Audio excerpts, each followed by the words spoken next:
Hello, everyone, and welcome back to another session of our podcast for tax and legislative updates. I'm Rhonda Huismann, and I'm the chair of the CFMA Tax and Legislative Affairs Committee and partner with Crowe, and I'm here with Jeff Kummer from Deloitte. Jeff, it is December 14th. And we've had, I think, a week and a half here since we last spoke. I think we both thought we maybe would be a little further along. What is happening on the Hill? So it's a very good question. And I think, on the surface level, if you're outside of Washington looking in, it may not feel like perhaps there have been many developments as it relates to congressional Democrats trying to navigate through the Senate now and pass this Build Back Better Act legislation, this tax and spending package that congressional Democrats have been focused on. But I think on the ground here, there have been some developments. There has been some movement, and still things are certainly very fluid. But we can see that this week and next week are going to be singularly important in determining whether or not this legislative process can come to a conclusion, or whether it possibly gets delayed into 2022 sometime. Since that House approved that legislation back on November 19th, it's really been sitting over on the Senate side, and the Senate parliamentarian has been very busy. We're at a very interesting point in time, I think, in Washington, one of those unique times in Washington, where the single most important person in DC may not be President of the United States, or may not be a member of the Senate or of the House. It may, in fact, be the Senate parliamentarian, because she and her office are going through and scrubbing all of the different provisions that are included in that House-approved Build Back Better Act legislation to determine if it meets the germaneness rules and the so-called Byrd rules that govern a budget reconciliation process on the Senate floor. And as we recall from some of the previous podcasts, congressional Democrats are trying to move this legislation under this process called budget reconciliation. It allows them to circumvent the need to need 60 votes on the Senate floor in order to have an initial procedural vote, which then would allow the Senate to consider that underlying legislation. Typically, you need 60 votes. As the reality is today, there are 50 Democratic senators and 50 Republican senators. Republicans showing no interest in supporting this tax and spending legislation. So we're back to this notion of how can they get around that 60 vote threshold. Budget reconciliation is the answer to that. You only need a simple majority vote. Vice President Harris can be the tiebreaker if necessary, but it does in the Senate have a number of strict rules that govern its use and around what provisions can or cannot be included in budget reconciliation. So the parliamentarian right now has a very important job going through and determining which of those provisions may have to be stricken, which provisions are okay, which provisions may need to be rewritten in order to be included in a package taken up by the Senate. Now, tax tends to get a bit of a pass here simply because one of the underlying definitions for reconciliation is that each provision in a bill has to have what I call a non-negligible revenue impact on Treasury revenues. So tax increases tend to raise revenues, tax cuts lose revenue. So for the most part, you don't have to find yourself on the other side of these rules. But for spending programs, that work that the Senate parliamentarian is doing is significant, and it is ongoing this week. As far as to where we're headed, it's a very good question, Rhonda. And maybe what I would do is I have sort of a scenario here where we do see legislative action by year end or very early in January, and then I'll present a scenario where they simply can't get it done for a couple of different reasons on that side of the ledger. So if we start with why I think they'll get it done, there are a couple of factors, and one is certainly a congressional Democratic focus on that political landscape for next year. So a lot of members already looking ahead to those November 2022 elections.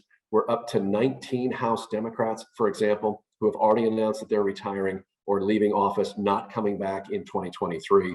And given that the ratio is 221 Democrats to 213 Republicans, you can already see that that's a very challenging political landscape. We also know that history tends to not treat the party in control of the White House very well, and they tend to lose seats on average in those initial midterm elections. So as congressional members begin to focus on November of next year and their reelection, they really are feeling like they would like to finish this up. This window is going to close to consider this tax and spending package, finalize it, and then next year can really focus on that reelection. Another reason why we might see action in the next couple weeks, is simply because we have some action forcing events, some deadlines. We know the Senate doesn't often really move until there's a real deadline to work up against. Interestingly enough, this year, a week from Friday is Christmas Eve.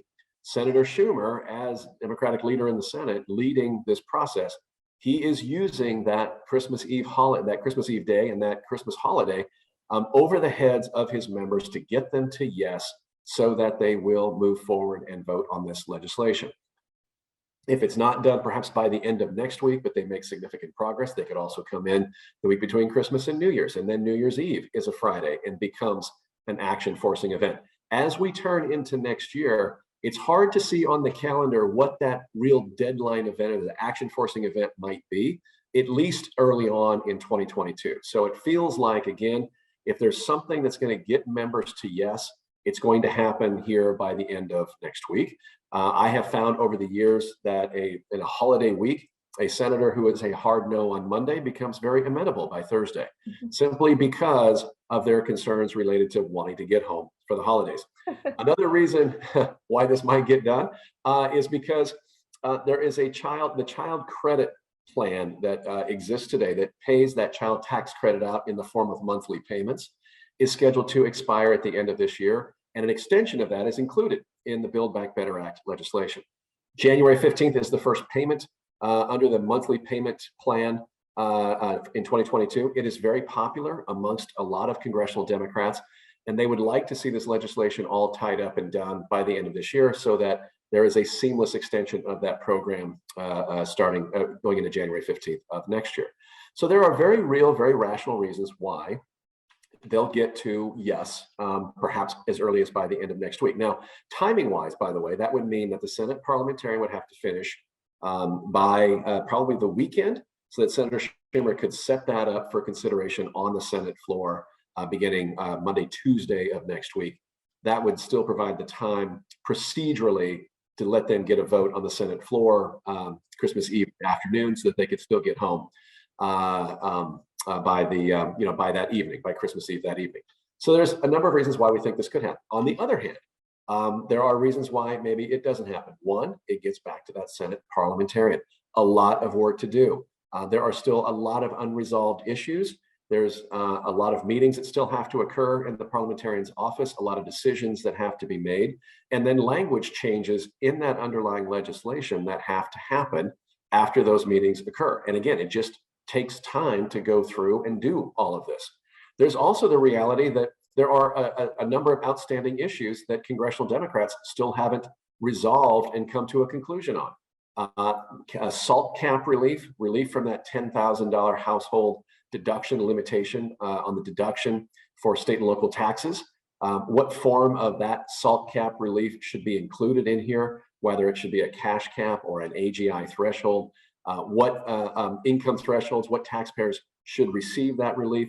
That's just one of several key program questions that congressional Democrats are still fighting over and haven't decided yet what the final resolution is going to be. And that's still working out this week. And then finally, we do have Senator Manchin on one hand, he has not said he will vote against this legislation, but he also has not said he will vote for this legislation. Senator Manchin met virtually with the president yesterday. He talked to reporters yesterday afternoon. He reiterated previous concerns that he has around increased cost of this spending legislation in a current inflationary environment that we exist in. And perhaps maybe wouldn't it be better to wait a little bit into 2022 before to see how that plays out a little bit.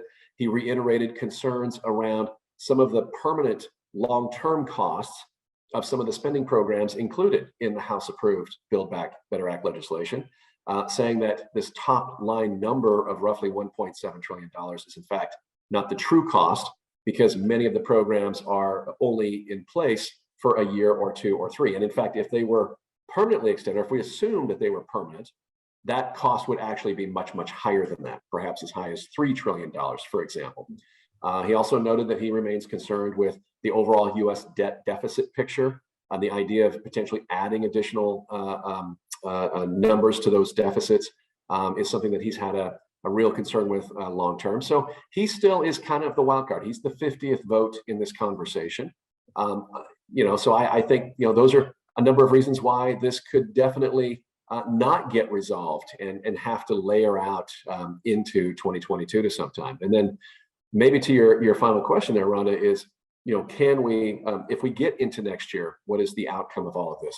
And that's very interesting, because if next year is, sort of the first couple of weeks of January, I kind of include that in my definition of year end. But if we start to get into, late March or April or May even, I think it's going to be a real challenge. And I could be wrong, but I think it's going to be a real challenge for congressional Democrats to keep the momentum going on this tax and spending initiative. They're going to have members who are going to want to focus on their campaigns more and not be in DC as much, be back in their districts more. There's going to be, again, concerns around, inflationary pressure concerns probably won't go away for at least the few couple of months, the first couple of months of next year. And so that's still going to be there. Senator Manchin could still have concerns around long-term cost and debt, additional numbers included in all of this. And so I think it'll become very challenging. They'll lose some of that momentum. And I think a lot of Democratic members know that and understand that and recognize that there is a window here to work with that is going to come to a close relatively soon. So I think this week to see how things play out in the parliamentarian's office, certainly next week to see what Senator Schumer plans to do on the Senate floor will be key. Again, if I had to guess right now on December 14th, I am at slightly over 50% that Senator Schumer figures out a way to get the Senate to yes and get those 50 votes. And then once it goes to the House, I don't think the House will have many changes. Again, simply because what can pass that 50 vote Senate on that day will be exactly it. The House won't be able to change it and then send it back. Because at least one Democratic senator will say, no, this is not the deal I agreed to. And so again, that will sort of push it off the rails and they would have to potentially come back to it later. So I'm slightly over 50% at this point. That could change as early as tomorrow, but I'm slightly over 50% that we see something get close to finished by year end. And then the House passes it likely in the same form it's approved in the Senate. And that would then clear it for the president's desk. But again, there are real hurdles, both political as well as procedural and policy hurdles that have to be overcome to get to that point in the next couple of weeks. Yeah, absolutely. It's a little hard to be a betting man in this type of environment, isn't it? It sounds like the parliamentarian, as well as maybe the family and spouses and significant others of the congressmen and women are having a lot of power in this whole context of holidays and getting through the reconciliation. So interesting times, and continues to be interesting to watch this unfold. So. Well, thank you for that update. And, I guess we will continue to stay tuned and wait for your next update and hopefully have some more information to share soon. Great, very good. Well, thank you very much. Take care. Thanks so much.